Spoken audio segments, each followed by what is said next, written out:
Cristiano রোনালদোর দলে আরও একটা টুর্নামেন্টের ফাইনালে উঠেছে এবং সেই ম্যাচে ক্রিশ্চিয়ানো রোনালদো করেছেন জোড়া গোল। কি দারুণ গোল ছিল, যার প্রথমটা যেখানে গোলকিপারের কিছুটা দায় রয়েছে আলখালিজের, তবে এরপর তিনি যখন বলটা পেলেন শরীরটাকে ঘুরিয়ে অনেকটা নো লুক শট আমরা বলি না, তেমনই একটা শট নিয়ে ক্রিশ্চিয়ানো রোনালদো প্রথম গোলটা করেছিলেন আল নাসেরের হয়ে কিংস কাপের সেমিফাইনালে, এবং পরের গোলটা এসেছিল পেনাল্টি থেকে, যে পেনাল্টিটা ক্রিশ্চিয়ানো রোনালদো নিজে নেননি, দিয়ে দিয়েছিলেন সাদিও মানেকে। সাদিও মানে সেখান থেকে গোল করলেন। এরপর সেকেন্ড হাফের শুরুতে ক্রিশ্চিয়ানো রোনালদোর আরেকটা গোল, 3-0 ছিল স্কোর লাইন। এরপর আল খালিজ একটা গোল শোধ দিয়ে সেটা 3-1 করেছে, কিন্তু একটা দুর্ভাগ্যের ঘটনাও ঘটেছে আল খালিজের। সেটা হচ্ছে আপনার তারা 5টা পরিবর্তন অলরেডি করে ফেলেছিল।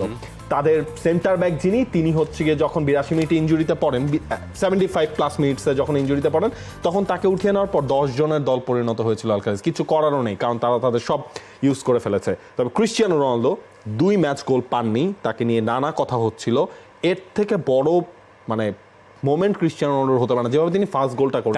তার চেয়েও বড় কথা, দলকে আরেকটা শিরোপার সামনে তিনি নিয়ে যাচ্ছেন, মানে কিংস কাপের ফাইনাল। সেটা সহজ নয়, যদিও আল হিলাল কঠিন প্রতিপক্ষ।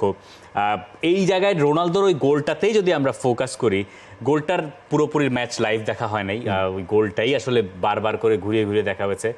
মানে তার কাছে বল আসলো, তিনি জানেন যে কোথায় কি করতে হবে, কোথায় কি মুখস্থ, মানে তিনি জানেন যে এখান থেকে শর্ট করে দেওয়া যায়।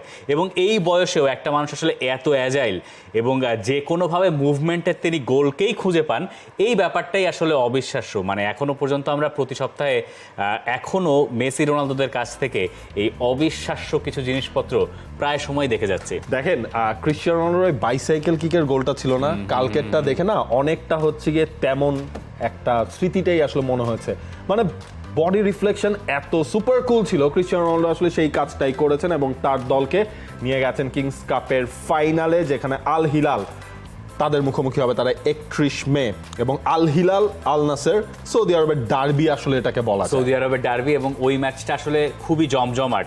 আর আল নাসের তো এই আল হিলালের কাছেই লিগ শিরোপাটা হারাচ্ছে, মানে সবকিছু ঠিকঠাক থাকলে। তো সেই হিসাবে আল নাসেরের সামনে আসলে সুযোগ প্রতিশোধটা নেওয়ার, আর ক্রিশ্চিয়ানো রোনালদোর সামনে সুযোগ হচ্ছে মেজর একটা ট্রফি দলকে জেতানো সৌদি আরবে। For more updates, subscribe to our YouTube channel and click on the bell icon. Follow us on Facebook and Instagram. Download T-Sports app to enjoy exciting games and highlights. Visit tsports.com.